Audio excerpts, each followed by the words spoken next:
నాగ చైతన్య, శోభిత, congratulations darlings. హ్యాపీగా ఉండండి. నాగ చైతన్య, నాకు మంచి గిఫ్ట్ కావాలి. ఎందుకంటే మీరు ఎంగేజ్మెంట్ చేసుకోవడం ఏమిటి? సో కాల్డ్ యోధులు వేరే వాళ్ళని టార్గెట్ చేసి మీ టాపిక్ ని డీవియేట్ చేసేయడం ఏమిటి? తుంటి కొడితే పళ్ళు ఉన్నట్టు. నాకు గిఫ్ట్ కావాలి. నాకేం పెద్ద పెద్ద కోరికలు లేవండోయ్, చిన్నదే. ఒక ఎల్వీలో ఒక మంచి లేటెస్ట్ బ్యాగ్ పంపిస్తే చాలు, అంతకంటే ఏమొద్దు. వేణు వీణ, కంగ్రాట్స్ డార్లింగ్స్, హ్యాపీగా ఉండండి. నాకు మంచి గిఫ్ట్ కావాలి. ఎందుకంటే ప్రతిభతకి ముద్దు పెడితే కడుపు వచ్చినట్టుగా వేణు జ్యోతిష్యం చెప్పడం ఏంటి, దాని మీద సోషల్ మీడియాలో ఏకిపడేయడం ఏంటి, ఫుట్బాల్ ఆడుకోవడం ఏంటి? నేను హట్ అయ్యాను కొంచెం. నాకు మంచి గిఫ్ట్ కావాలి. దీని మీద గిఫ్ట్ అంటే ఏదో పెద్దది భారీ గేమ్ వద్దు, ఫార్చ్యూనర్ కార్ ఇటువంటి వద్దు, కింద నా గరాజులో ఉంది. పెద్ద పెద్ద టీవీలు వద్దు, చాలా ఉన్నాయి ఇంట్లో. టచ్ టీవీలు కూడా మన దగ్గర పెద్ద పెద్ద 8 ఇంచులు. చిన్నది, ఒక చిన్న గిఫ్ట్ కావాలి. పెద్దదేం కాదు, ఒక LB పౌండ్ ఉండే చెప్పులు పంపిస్తాను. చెప్పులు అంటే మామూలు చెప్పులు కాదు, ఆషామాషి చెప్పులు కాదు, అవి మంచి దున్నపోతు తోలుతో చేసిన చెప్పులు. మంచి లెదర్ డెక్ కింద మంచి రబ్బర్ వేసి మంచి దిట్టంగా ఉంటాయి. ఆ చెప్పులకు ఒక ప్రత్యేకత ఉంది. అది పవన్ కళ్యాణ్ గారు వాడతారు. ఆ చెప్పుల్ని తెనాల్లో తయారు చేస్తారు. ఆ చెప్పుల జత ఒకటి, ఒక LB పౌండ్ ఉంటే 2 చెప్పులు కలిపి వెయిట్లెస్ పంపిస్తాను మీ ఇంటికి. చక్కగా దానికి మీ జంట చక్కగా ఒక బలిసిన చీమపంది, ఒక పుట్ట చీమపంది లాగా మీ జంట చాలా అన్యోన్యం, చూడముచ్చటగా అన్యోన్యంగా చాలా బాగుంటుంది కదా. ఆ పంది యొక్క అశుద్ధాన్ని ఆ చెప్పులకు రాసి, మొదటగా వీణ, నువ్వు ఆ చెప్పులు తీసుకుని నీ భర్త వేణు ఆ చెంపలు ఈ చెంపలు పెడి వాయించి వేణుని అడగకుండా నువ్వు జాతకాలు చెప్తావా, చెప్తే చెప్పావు, టీవీల ముందుకు వచ్చి గోలగోల చేస్తావా అని చెప్పేసి పెడి బాదు. ఆయన అయిపోయిన తర్వాత, కొట్టడం అయిపోయిన తర్వాత ఆ చెప్పులు తీసుకుని చెప్పుల్ని వేణుకిచ్చే. వేణు నువ్వేం చేస్తావంటే ఆ చెప్పుల్ని పెడి నీ భార్య వీణ జంపల మీద వాయించు. ఎందుకంటే ఏమే నేను తప్పు చేశాను కాబట్టి ప్రశ్నిస్తున్నాను నన్ను ఈ రోజు నాడు. అడగకుండా జాతకం చెప్పకూడదు ఎవరిది కూడా. అందులోనూ పబ్లిక్ ఎక్కేసి మీడియాల ముందు, సోషల్ మీడియా ముందు, టీవీల ముందు టామ్ వేయకూడదు. వీడి జాతకం ఎలా ఉంది, వాడి జాతకం ఎలా ఉంది, నేను తప్పు చేశాను కాబట్టి నన్ను విమర్శిస్తున్నారు. నువ్వెందుకే కవర్ చేసుకుంటున్నావు నన్ను, నువ్వెందుకే ఓకే ఇదైపోతున్నావు. ఇది ఇంత సామెత చెప్పినట్టుగా ప్రతిభతకు ముద్దు పెడితే కడుపు వచ్చిందనే సామెతలాగా నువ్వెందుకే పొలపం ఎక్కిపోతున్నావు, తప్పు నేను చేశాను అని చెప్పేసి వేణు ఆ చెంప ఈ చెంప పెడి నీ భార్యది వాయించేసాయి. మధ్యలో మీరు అడగొచ్చు, అసలు నువ్వెవడవి, నువ్వెందుకు మాట్లాడుతున్నావు మీ గురించి అని చెప్పేసి మీరు అడగొచ్చు. నన్ను ఖచ్చితంగా అడగాలి కూడా. నేనేమన్నా మీకు తెలియదు. గతంలో వేణుస్వామి అంటే నువ్వెప్పుడు కూడా ఈ టీవీల్లో నువ్వేదో చెప్పుకుంటావు తప్పితే ఎక్కడ కానీ వెనకాల రిప్లై నీకు ఉండదు. ఎవడిని తిట్టినా కూడా సిగ్గు, ఎగ్గు, మానం, అభిమానం, లజ్జ అనే కణాలు ఒంట్లో లేనివాడు నువ్వు. గతంలో నేను చాలాసార్లు కూడా విమర్శించాను, నీకు సరైన భాషలో సమాధానం చెప్పిన వీడియోలు గతంలో కూడా 2017 నుంచి కూడా 18 నుంచి కూడా నేను గట్టిగా వేసుకున్నాను సోషల్ మీడియాలో. మళ్ళీ ఇంతకాలం దొరికావు. నేను జనసేన పార్టీకి సంబంధించిన వాడిని. ఒక పార్టీలో నేను నాయకుడిని ఏం కాదు, చిన్నపాటి కార్యకర్త అనుకోవడానికి కూడా లేదు. ఒక సానుభూతి పరుణ్ణి, ఒక మద్దతుదారుణ్ణి, పవన్ కళ్యాణ్ గారికి రాజకీయ అభిమాన్ని. గతంలో మా పార్టీ అధినేత పవన్ కళ్యాణ్ గారిని టీవీ ఛానల్లో కూర్చుని ఇష్టారాజ్యంగా మాట్లాడా. జాతకం అంటావు, అదంటావు, ఇదంటావు, ఏదేదో నోటుకు వచ్చినట్టు వాగుతూనే ఉంటావు. నువ్వు ఇష్టారాజ్యంగా మాట్లాడుతూనే ఉంటావు. జాతకాలు అంటావు, అదంటావు, ఇదంటావు. అలాగే సరే భరించాం. ఆ తర్వాత మన ఎన్నికల్లో కూడా, గడిచిన ఎన్నికల్లో కూడా, మన ఏప్రిల్లో పోలింగ్ ఎన్నికల్లో కూడా వైసీపీ గెలుస్తుందన్నా, పవన్ కళ్యాణ్ గెలవడన్నా, అదన్నా ఇదన్నా రచ్చ చేసి పడేసావు. ఎన్నికల ఫలితాలు వచ్చినాయి. నువ్వు గెలిచిద్దని చెప్పేసి గంటాపరంగా బల్ల గుద్ది చెప్పిన వైసీపీ ఘోరాతి ఘోరంగా ఓడిపోయి కనీసం ప్రతిపక్ష హోదా కూడా నోచుకోలేదు. జనసేన పార్టీ అఖండ విజయాన్ని సాధించింది. కూటమి విజయ దుందువి మోగించింది. చూసాం, మొత్తం అంతా కళ్ళ ముందే కనబడుతుంది. నీ జ్యోతిష్యం తప్పు. గతంలో కూడా నువ్వేదో చీకట్లో రాళ్ళేస్తావు, 10 రాళ్ళు ఎత్తే ఒక రాయి తగిలిద్ది, ఆ రాయి తీసుకొచ్చి ఇదిగోండి నేను చెప్పాను అయ్యిందంటావు. 9 రాళ్ల గురించి నువ్వు మాట్లాడవు. నీ జ్యోతిష్యం గురించి అందరికీ తెలుసు. నీ జ్యోతిష్యానికి సంబంధించి ఏంటంటే అది చాలా బలమైనది. సమాజంలో చాలా దాని మీద ప్రభావం, దానికి ఎఫెక్ట్ చాలా ఎక్కువ ఉంటుంది. అది చాలా, ఇది మనుషుల మీద చాలా బాగా పనిచేసిద్ది. దానికి ఎందుకంటే కొంతమంది నమ్ముతారు దాన్ని, జ్యోతిష్యాన్ని కొంతమంది నమ్ముతారు, కొంతమంది నమ్మరు. నేనైతే వ్యక్తిగతంగా జ్యోతిష్యాన్ని నమ్మను, కానీ నమ్మేవాళ్ళు ఉంటారు. ఆ నమ్మే వాళ్ళకి ఇది ఏమవుతుందంటే నెగిటివ్ ఎనర్జీ అవుతుంది. రేపు ఏం జరిగిద్ది అనేది ఎవరికి తెలియదు. వేణుస్వామి, వీణ మీ ఇద్దరు కూడా బాండ్ మీద ఒక కాగితం మీద పేపర్ రాసి పబ్లిక్ స్టేట్మెంట్ ఇవ్వండి. మీరు ఎంతకాలం బతుకుతారు స్టేట్మెంట్ ఇవ్వండి. ఎవరైనా వచ్చి కత్తి గొడ్డలు పట్టుకుని కసాబేస చేసినా కూడా మేము బతుకుతాము, మా జాతకం ప్రకారం మాకు ఇంతకాలం రాసింది మా ఆయుష్, మేము బతుకుతామని చెప్పేసి మీరు ఒక పేపర్ రాసి ఇవ్వండి. ఆ తర్వాత కొంతమంది వస్తారు, వచ్చి కసాబేస చేస్తారు, మీ బతికితే అప్పుడు చూద్దాం. జ్యోతిష్యం అనేది ఒక నమ్మకం, ఒక మనిషికి సంబంధించి ఒక నమ్మకాన్ని, ఒక ఆత్మవిశ్వాసాన్ని అది జ్యోతిష్యం ఇచ్చిద్ది. అంతకు మించి నేను అదే అనుకుంటాను. సరే, జ్యోతిష్యాన్ని పక్కన పెడితే, నమ్మకాన్ని పక్కన పెడితే, మీరు ఆ నమ్మే వాళ్ళతో వాళ్ళ ఎమోషనల్తో ఆడుకుంటున్నారు, ఎమోషనల్ బ్లాక్ మెయిలింగ్ చేస్తున్నారు, ఆడుకుంటున్నారు. అసలు జనసేన పార్టీ అధినేత పవన్ కళ్యాణ్ గారు ఆయన జ్యోతిష్యం ఎందుకు చెప్పాలి? ఆయన జాతకం మీరు ఎందుకు చెప్పాలి అడిగారా? పార్టీ నాయకులు అడిగారా? పవన్ కళ్యాణ్ గారు అడిగారా? ఆయన కుటుంబ సభ్యులు అడిగారా? ఎవరు అడగనప్పుడు మీరెందుకు టీవీ ఛానల్లో కూర్చుని వీణా నీ మొగుడు ఎందుకు కూర్చుని వాగుతాడు, రాజ్యం ఎందుకు వాగుతాడు? ఎవరు చెప్పమన్నాడు? అసలు జ్యోతిష్య శాస్త్రం ప్రకారం, ఆ ధర్మం ప్రకారం అడిగిన వారికి మాత్రమే చెప్పాలి. అడిగిన వారికి, ఆ వ్యక్తికి మాత్రమే చెప్పాలి. కుటుంబ సభ్యులు కూడా చెప్పకూడదు. ఎవరైతే వచ్చి అయ్యా నా జాతకం చెప్పు అన్నప్పుడు, జ్యోతిష్యం చెప్పమన్నప్పుడు కేవలం అడిగిన వ్యక్తికి మాత్రమే ముఖాముఖి చెప్పి అక్కడితో ముగించేయాలి. దాన్ని ఎక్కడా కూడా ఇతరులతో చర్చించకూడదు, కుటుంబ సభ్యులు చెప్పకూడదు, ఎవరికి చెప్పకూడదు. ఆయన అడిగాడు, ఈయన చెప్పాడు, అయిపోయింది అక్కడతో. అది నిజమైన జ్యోతిష్యుడు, నిజమైన పండితుడు, పాండిత్యం గల వ్యక్తి చేసేది, నిజమైన బ్రాహ్మణుడు చేసే పనది. అది వేణుస్వామి ఏ కోవలోకి వస్తాడు? అడగని వారి జాతకాలని ఎందుకు చెప్తున్నాడు? అసలు ఈయన జాతకాలు ఎవరు వస్తున్నారు? ఈయనకి తీసుకొచ్చి ఇచ్చేస్తున్నారా? నువ్వు చెప్పని చెప్పేసి ఆ జాతకాలు అంటాడు, అదంటాడు, ఇదంటాడు, రాసి అంటాడు, కింద అంటాడు, మీద అంటాడు.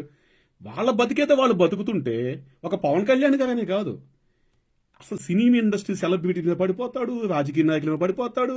రాజకీయాలు కూడా ఈయనకే. తెలంగాణలో టీఆర్ఎస్ వచ్చిందని చెప్పాడు, తుస్సుమంది.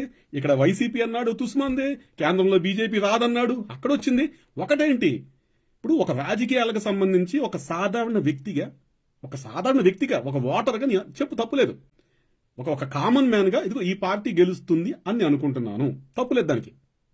దాన్ని ఏమంటారు, విశ్లేషణ అనుకోవచ్చు, ప్రిడిక్షన్ అనుకోవచ్చు, రకరకాలుగా అనుకోవచ్చు, మన అభిప్రాయం అనుకోవచ్చు, తప్పులేదు దానికి. కానీ నువ్వు మాట్లాడితే ఆ నాయకుడు తీసుకొచ్చి ఇదిగో ఇతని జాతకంలో ఇది ఉంది కాబట్టి, ఇలా ఉంది కాబట్టి ఈ పార్టీ రాదంటావు. పార్టీ అంటే ఒక నాయకుడైనా పార్టీ అంటే ఎంతమంది ఉంటారు పార్టీలో? వందలాది మంది నాయకులు, లక్షలాది మంది కార్యకర్తలు కష్టంతున్న పార్టీ అది. తీసుకొచ్చి ఈ నాయకుడి జాతకం ఎలా ఉంది కాబట్టి ఈ నాయకుడి యోగం లేదంటావు, ఈ నాయకుడు వాడంటావు, ఈ పార్టీ గెలవదంటావు. తప్పు కదా అది. గెలుపు ఓటములు జరుగుతూ ఉంటాయి. నువ్వు నాయకుడు జాతకంతో చెప్తున్నావు, తప్పేంటంటే నువ్వు చెప్పు, తప్పులేదు. నువ్వు పార్టీ గెలుస్తుందో ఓడుతుందో నీ అభిప్రాయం చెప్పు, తప్పులేదు. కానీ జాతకం, జ్యోతిష్యం అనే పదం వాడడం తప్పు, క్షమించాలి, నేరమది. నిన్ను ఎవడడిగాడు వెళ్ళి? ఆ పార్టీ నాయకుడు అడిగాడా? పార్టీ కార్యకర్త అడిగాడా? అలాగే సినిమాలకు సంబంధించి, సినిమా రిలీజ్ కావడానికి ముందే వచ్చేస్తావు బలా బలా బలా బలమంట. ప్రభాస్ సంబంధించి ఎంత దారుణంగా మాట్లాడావు. సినిమాలు ఆడవన్నావు, ఆ పని అయిపోయింది, అనారోగ్యం అన్నావు, అదన్నావు, ఇదన్నావు. 2 సినిమాలు బ్రహ్మాండంగా ఆడి పాన్ ఇండియా స్థాయిలో ఇలాగ తీసేసినాయి. గత 2 సినిమాలు కూడా అయినాయి. ఇంత ముందు సినిమాలు కూడా బ్రేక్ ఈవెన్ అని అటు ఇటుగా. మాకిష్టం ప్రభాస్ గారంటే మాకిష్టం. నువ్వు బొచ్చులో జ్యోతిష్యం చెప్పావని చెప్పేసి నేను సినిమాకి వెళ్ళమ్మా అన్నా. అన్ని ప్రతి సినిమాకి వెళ్తాను. నీరెస్ట్ థియేటర్లో ఒక 5 మైళ్ళు సినిమాలు ఉంటుంది, సినీ మార్కులు వేస్తారు సినిమాలు, పెద్ద హీరో కాబట్టి వెళ్తాను, చూస్తాను, వస్తాను. మాకు అభిమానం ఆయన అంటే. మంచి వ్యక్తిత్వం గల వ్యక్తి. చిరంజీవి గారి తర్వాత అటువంటి వ్యక్తిత్వం ఉన్న వ్యక్తుల్లో ఆయన ఒకరు. మేము అభిమానిస్తాం. మేము అభిమానించే ప్రభాస్ని తీసుకుని నువ్వు రాజ్యంగా మాట్లాడతావే. ప్రభాస్ గారు కానీ, ఆయన తల్లి గారు కానీ ఆయన పెద్దమ్మ గారు కానీ ఎవరైనా ఆయన నాన్నగారు కానీ వచ్చి మిమ్మల్ని అడిగారా జాతకం చెప్పమా మా అబ్బాయిదని చెప్పి? నువ్వెవడు చెప్పడానికి? నీకే హక్కుని చెప్పడానికి? ఒక వ్యక్తిని వ్యక్తిగతంగా ఒక వ్యక్తిగత అంశాన్ని మాట్లాడి నీకే హక్కు ఉంది. ఒకవేళ వాళ్ళు వచ్చి జాతకం అడిగితే వాళ్ళకి చెప్పు, తప్పులేదు. వాళ్ళకి చెప్పు. దానికి ఏమైనా దోషాలు ఉంటే వాళ్ళు దానికి సంబంధించిన పరిహారం చేసుకుంటారు. దానికి సంబంధించిన కార్యాచరణ వాళ్ళకి 1 to 1 చూసుకుంటారు. అసలు ఏం పని అని చెప్తావు? ఇప్పుడు వచ్చి కొత్తగా నాగార్జున గారి ఇంట్లో పెళ్లి జరుగుతుంది. వాళ్ళేదో శుభంగా పెళ్లి చేసుకుంటుంటే, నాగ చైతన్య పెళ్లి జరుగుతుంటే నీ దరిద్రమైన అశుద్ధపు నోరేసుకొచ్చేసి ఓకే బడా బడా బడా బా వాగేతా ఉంటావు. ఎవడడిగాడు నిన్ను? అసలు నిన్ను ఎవడడిగాడు? 10 దానిలో దూరతున్నావు, 10 దానిలోకి వచ్చేస్తున్నావు జాతకం అని చెప్పేసి, నువ్వు న్యూసెన్స్ క్రియేట్ చేస్తున్నావు అని చెప్పేసి మీడియాలో కానీ సోషల్ మీడియా కానీ మొత్తం అంతా నీ గట్టిగా నీకు ఒక కోటింగ్ పడితే నువ్వు దాక్కుని ఒక ఆడింగ్ ఎదవలాగా దాక్కుని నీ పెళ్ళాన్ని దించావు రంగంలోకి. నీ పెళ్ళాం వచ్చేయమంటుంది మీడియాలు కరెక్ట్గా ఉన్నాయా అంటుంది. సరే మేము ఒప్పుకుంటాం, మీడియాలు కరెక్ట్గా పనిచేయడం లేదు. మీడియాలు రోజు చెత్తను తీసుకొచ్చి న్యూసెన్స్ని తీసుకొచ్చి పోగేసి టీవీ ఛానల్ కూర్చోబెట్టి చూపిస్తున్నాయి. మనం చూస్తున్నాము. రాజధాని వ్యవహారం అన్నారు, ఒక 2-3 వారాలు కొట్టారు. ఇప్పుడేదో ఒక రాజకీయ నాయకుడు వచ్చింది, దువ్వాడ శ్రీనివాస్, దాన్ని కొడుతున్నారు. అంత మునుపు ఇంకో అంశం వచ్చింది. ఆ తర్వాత ఈ రాజకీయ నాయకులు పరమ చెత్త అంతా తీసుకొచ్చి, ఈ రాజకీయ నాయకులు చెత్త, సినిమా హీరోలు చెత్త, ఈ వ్యక్తిగత జీవితాలు చెత్త అంతా తీసుకొచ్చి టీవీల్లో పెడుతున్నారు. మేము కాదంటలేదు, టీవీలు తప్పే. టీవీలది ఎంత తప్పు ఉందో వేణుస్వామిది అంత తప్పు ఉంది. వీణా, నువ్వు వచ్చి కవర్ చేసుకుంటున్నావు కదా, నీ మొగుడు చేసిన తప్పు క్షమించరాని నేరం. ఒకడు వ్యక్తిగత జీవితం గురించి మనం మాట్లాడే హక్కు లేదు. వ్యక్తిగత నేరం నీ మొగుడు చేసింది, వ్యక్తిగత నేరం అది. నీ మొగుడు చేసిన తప్పు. ఒక వ్యక్తిగతం గురించి మనం మాట్లాడకూడదు అంటిల్ అన్లెస్ ఆ వ్యక్తులు మనకు హాని చేస్తే తప్ప. మేము రాజకీయంగా మాట్లాడుతున్న వ్యక్తుల గురించి ఎందుకు మాట్లాడతాము? రాజకీయంగా ముందుకొచ్చి ఒక వ్యక్తి నిలబడినప్పుడు, అతను మా గురించి మాట్లాడినప్పుడు, మా పార్టీ గురించి, అధినేత గురించి మాట్లాడినప్పుడు, మా నాయకుల గురించి మాట్లాడడం మేము కూడా ప్రతిగా మాట్లాడతాం. ఎందుకంటే 1 to 1 కన్వర్జేషన్ మా ఇద్దరి మధ్య జరుగుతుంది కాబట్టి ఒక మాట అనుకుంటాం. వేణుస్వామికి పవన్ కళ్యాణ్ గారికి ఇప్పుడు మాట జరిగిందా? సంబంధం ఏంటి? వేణుస్వామికి ప్రభాస్ సంబంధం ఏంటి? వేణుస్వామికి నాగార్జున గారి సంబంధం ఏంటి? వేణుస్వామికి జగన్కి సంబంధం ఏంటి? వేణుస్వామికి కేసీఆర్కి సంబంధం ఏంటి? వేణుస్వామికి నాగచైతన్య సంబంధం ఏంటి? ఎవడు వేణుస్వామి? వాళ్ళ ఇంటి ముందుకెళ్తే కనీసం వాచ్మెన్ గేటు కూడా తీయడు. ఈ లోఫర్ వాడు ఎవరో తెలియదు. సోషల్ మీడియాలో ఈట్లు పడుతుంది తప్ప ఆ గుర్ఖా వాళ్ళు ఎవరు సెక్యూరిటీ ఉన్నారో ఈడ్చి పడేస్తారు. వేణుస్వామి వేణు అన్న సరే. ఎవడాడు? వాళ్ళకి ఎవడీడు? వేణుస్వామి అనేవాడు ఎవడో? ఎందుకు వచ్చింది అంతా కూడా? ఎందుకు వచ్చింది ఈ విధంగా వ్యక్తిగతంగా వ్యక్తుల్ని? ఎందుకు మీరు మీ కుటుంబము అంటే నీ భర్త చేస్తున్నాడంటే నువ్వు ప్రోత్సహిస్తున్నావు దాన్ని, తప్పని చెప్పకుండా నా భర్త చేసిన తప్పే నువ్వు చెప్పాలి. అలా చెప్పకుండా దాన్ని ప్రోత్సహించి ఇంకా నువ్వు అది తప్పు కాదని కవర్ చేసుకుంటూ నాగచైతన్య గిఫ్ట్ పంపించాలా? నీకు పంపించాలా? పంపిస్తారా? ఒక ఎంటైర్ లారీ తీసుకుని ఎక్కించి పడక దరిద్రం వదిలిపోద్ది మీ ఇద్దరి మీద. దరిద్రపు మంద సమాజాన్ని పట్టిన దరిద్రం. వ్యక్తులు వ్యక్తిగత జీవితాలను తీసుకొచ్చి ఇస్తారు రాజ్యంగా. అది నిజమో అబద్ధం పక్కన పెడదాం, జరిగితే జరగదు. ఒక వ్యక్తి జీవితంలోకి మనం నెగిటివ్ ఎనర్జీని ఎందుకు పంపించాలి? ఒక నెగిటివ్ని ఎందుకు పంపించాలి? వాడు సావాడు చస్తాడు. ఎవడైనా కావచ్చండి, ఎవరికైనా సరే వ్యక్తిగతంగా అతని ఆరోగ్యం కావచ్చు, అతని ఆర్థిక మూలాలు కావచ్చు, ఈ బిడ్డలు కావచ్చు, అతని జీవితం కావచ్చు, అతను నిర్మించుకుంటాడు. అతని చేతుల్లో ఉంది, అతను చూసుకోవాలి. అదంతా కూడా జాతకాలు వచ్చేసి మార్చేద్దయ్యా, ఇంకోటి వచ్చి మార్చేద్దా? కొంతవరకు నమ్మకాలు ఉంటాయి. అంతేగాని ఇవి ఎన్ని తీసుకెళ్లిపోయి జనాల మీద రుద్దేసేసి పిచ్చ ఆశలు ఎత్తే చూస్తూ ఊరుకుంటారా? ఎక్కిచ్చేయాలి. మీలాంటి మీ జంటను తీసుకెళ్లిపోయి ఒక హైవే మీద ఒక 10 గంటల లారీ మీద దరిద్రపు మంద, దానికి దరిద్రం కవరింగ్ ఒకటి. ఈ సందర్భంగా అమ్మా వాణి ఒక మాట చెప్తాను. ఇప్పుడే నేను కళ్ళు మూసుకుని నా దైవాన్ని ప్రార్థించాను. దైవాన్ని ప్రార్థిస్తే నీ మొగుడి జాతకం నాకు వచ్చేసింది. నువ్వు నన్ను మెచ్చుకోవాలి. ఇప్పుడు నీ మొగుడి జాతకం నాకు తెలిసిపోయింది. 2 ఏళ్లకు నీ మొగుడికి ఇది ఎడం చెయ్యి పడిపోద్ది. పడిపోయిన తర్వాత మెల్లిగా అది పాక్కుంటూ వచ్చి ముందు లేని వాగం వచ్చి అలా పాక్కుంటూ వచ్చి ఊపిరితిత్తులకు వచ్చింది, గొంతుకు వచ్చింది, గొంతు నుంచి గుండెకెళ్ళి 3 ఏళ్లకు పోతాడు నీ మొగుడు అని చెప్పేసి నాకు జాతకం తెలిసింది. అలా కళ్ళు మూసుకుంటే దేవుడు నాకు చెప్పేశాడు నీ మొగుడి జాతకం. ఒప్పుకుంటావా దీని గురించి? 3 ఏళ్ళ నీ మొగుడు పోతాడు, 2 ఏళ్లకు చేయబడిపోద్ది, అలా పాక్కుంటూ గొంతుకు వచ్చింది, ఊపిరితిత్తులకు వచ్చింది, గుండెకు వచ్చింది, లాస్ట్ స్టేజ్లో పోతాడని చెప్పేసి 3 ఏళ్ళకు పోతాడని నేను చెప్తా. నువ్వు యాక్సెప్ట్ చేస్తావా? పెద్ద మనసుతో చేస్తావా? చెయ్యు. నేమంటావు? నువ్వెవడదా చెప్పడానికి నా మొగుడు గురించి అంటావు, అంతే కదా? అది కరెక్ట్. నేనేమని చెప్పడానికి? నీ మొగుడికైనా వస్తే నీ మొగుడు నువ్వు చూసుకుంటా, నాకెందుకు కుదరదా? నిజంగా నాకు జాతకం తెలిసినా, నిజంగా నాకు తెలిసినా కూడా ఎందుకు చెప్పాలి? ఎందుకంటే నీ మొగుడు వచ్చి నన్ను అడగలేదు, నువ్వు వచ్చి అడగలేదు. కాబట్టి నాకు తెలిసినా నేను నోరు మూసి కూర్చోవాలి. జ్యోతిష్యం అంటే ఏంటి? ఒక జాతకం కానీ ఏమన్నా కానీ వచ్చినప్పుడు కూర్చోపెట్టి ఆ వ్యక్తికి చెప్పి పంపించేస్తాను. అలా ఒక ఇంటికి సంబంధించి ఒక ఇంటి వాస్తు ఉందనుకోండి, ఆ సిద్ధాంత గారు ఏమైతే వచ్చారో చూస్తారు, ఆ ఇంటి వాళ్ళు చెప్పేసి వెళ్ళిపోతారు. అంతేగాని ఆయన సెంటర్లో కూర్చుని ఫలానా వేణు ఇంటికి ఈ దోషం ఉంది, ఆ దోషం ఉంది, ఆయన మార్చకపోతే సంవత్సరంలో చచ్చిపోతాడు, ఆడు పెళ్ళం ముండబోసిపోతుంది, లేదా పెళ్ళం చచ్చిపోతే ఆడు ముండడైపోతాడు అని చెప్పేసి చెప్పడం. సిద్ధాంతి చెప్పడం వచ్చి, అమ్మ ఇంట్లో ఇది ఉందమ్మా, ఈ లేకపోతే ఈ జరిగే అవకాశాలు మీకు ఉన్నాయి కాబట్టి ఈ విధంగా ఇంటికి మార్పులు చేర్పులు చేసుకుని మీకు చెప్పి వెళ్ళిపోతాడు. తప్పితే ఆ ఇంట్లో వాళ్ళు ఎవరైతే తీసుకొచ్చారో కన్సర్న్ పర్సన్ పెద్ద తీసుకొచ్చి ఇదేయా నేను ఇది అనుకుంటున్నాను, కావాలంటే ఇంకో సిద్ధాన్ని పిలిపించి మళ్ళీ మీరు చూపించుకోండి, దానికి సంబంధించి ఏమంటారు ఇంకొక సెకండ్ ఒపీనియన్ థర్డ్ ఒపీనియన్ తీసుకోండి, తప్పేం లేదు, ఇది నా ఒపీనియన్ చెప్పి వెళ్ళిపోతాడు.